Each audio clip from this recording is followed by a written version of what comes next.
الحمد لله رب العالمين والصلاة والسلام على سيد المرسلين اما بعد فاعوذ باللہ من الشیطان الرجیم بسم اللہ الرحمن الرحیم۔ پیارے اسلامی بھائیوں، آج ہم خلاصۃ النحو کے اسباق شروع کرتے ہیں۔ ہمارے پڑھانے کا انداز یہ ہوگا کہ وہ طلباء جو کلاس میں حاضر نہیں ہو پاتے اور پیپر کے ٹائم پہ پریشان ہوتے ہیں تو ان کو تیاری کرنے کے لیے مختصر انداز میں پڑھایا جائے گا۔ ہم آج اپنا سبق شروع کرتے ہیں۔ پہلا سبق جو ہوتا ہے شروع، وہ الفاظ کی بحث پر ہوتا ہے۔ سب سے پہلے الفاظ کے بارے میں بتایا جاتا ہے، پہلے لفظ کی تعریف، پھر اس کی اقسام کی جاتی ہیں۔ انسان جو بات بولتا ہے اسے لفظ کہتے ہیں، یعنی زبان سے جو بھی آواز نکلے تو اس کو لفظ کہتے ہیں۔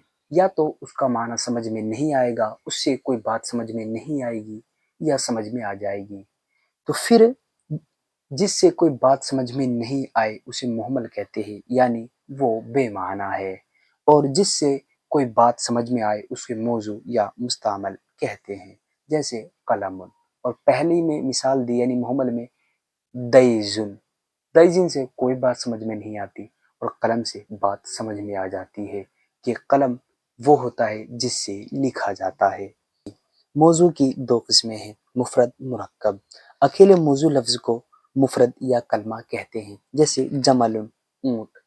تو جمل صرف ایک لفظ استعمال کیا گیا ہے، اس کے ساتھ کوئی اور لفظ ملا ہوا نہیں ہے۔ اور ایک سے زائد موضوع الفاظ کے مجموعے کو مرکب کہتے ہیں، جیسے لیلۃ القدر۔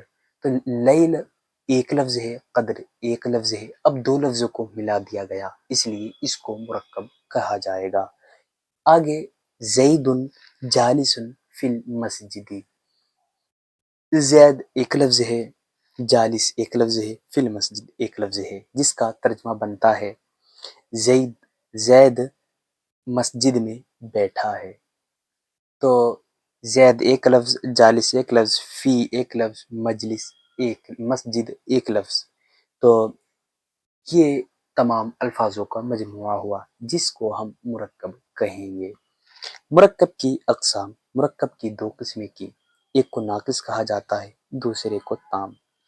جس مرکب میں بات مکمل نہ ہو اسے مرکب ناقص یا غیر مفید کہتے ہیں، جیسے ماء البحر ولد صغیر۔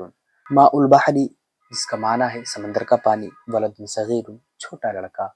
اب سمندر کا پانی یا چھوٹا لڑکا کہنے سے بات مکمل نہیں ہوئی، ابھی جو سامنے سننے والا ہے، مخاطب ہے، اس کو جو ہے پورے طور پر سکون حاصل نہیں ہوا، اس کی خواہش ہے کہ ابھی بات اور کی جائے اور پوری بات سمجھ میں آ جائے۔ اور جس مرکب میں بات مکمل ہو جائے اسے مرکب تام کہتے ہیں، جیسے اللہ احد، اللہ ایک ہے، بات سمجھ میں آ گئی۔ اور لا تکذب، جھوٹ نہ بول، اس سے بھی بات سمجھ میں آ گئی، اس لیے اس کو مرکب تام کہتے ہیں۔ کلام یہاں پر مکمل ہو جاتا ہے، بات یہاں پر مکمل ہو جاتی ہے۔ اور مرکب تام کو ہم مرکب مفید، جملہ اور کلام بھی کہہ سکتے ہیں، چاہے جملہ کہہ لیں، چاہے کلام کہہ لیں، چاہے۔ اب جملے کی اقسام بتاتے ہیں، کہتے ہیں کہ جس جملے کے شروع میں اسم ہو اسے جملہ اسمیہ کہا جاتا ہے، جیسے البستان جمیل۔ تو البستان یہ اسم ہے اور یہ پورا جملہ ہے، البستان جمیل، باغ خوبصورت ہے۔ اس کے شروع میں یعنی یہ پہلا والا لفظ ہے وہ اسم ہے، اس لیے اس کو جملہ اسمیہ کہا جائے گا۔ رہی اسم کی تعریف وہ آگے آئے گی، فعل کی تعریف آگے آئے گی، صرف یہاں اس کو یاد کر لیں۔ جس جملے کا پہلا جز فعل ہو اسے جملہ فعلیہ کہتے ہیں، جیسے نصر رجل، یعنی اس آدمی نے مدد کی۔ اسی طرح جس جملے کو سچا یا جھوٹا کہا جا سکتا ہو اسے جملہ خبریہ کہتے ہیں، جیسے انا کاتب۔ اس جملے کو چاہے سچ پہ محمول کر لو، چاہے کذب پہ، جھوٹ پہ محمول کر لو۔ اور جس جملے کو سچا یا جھوٹا نہ کہا جا سکتا ہو اسے جملہ انشائیہ کہتے ہیں، جیسے انصر، مدد کر، تو مدد کر، انصر تو مدد کر۔ تو یہ جملہ انشائیہ ہے کیونکہ اس میں حکم دیا جا رہا ہے، صلو علی الحبیب صلی اللہ تعالی علی محمد.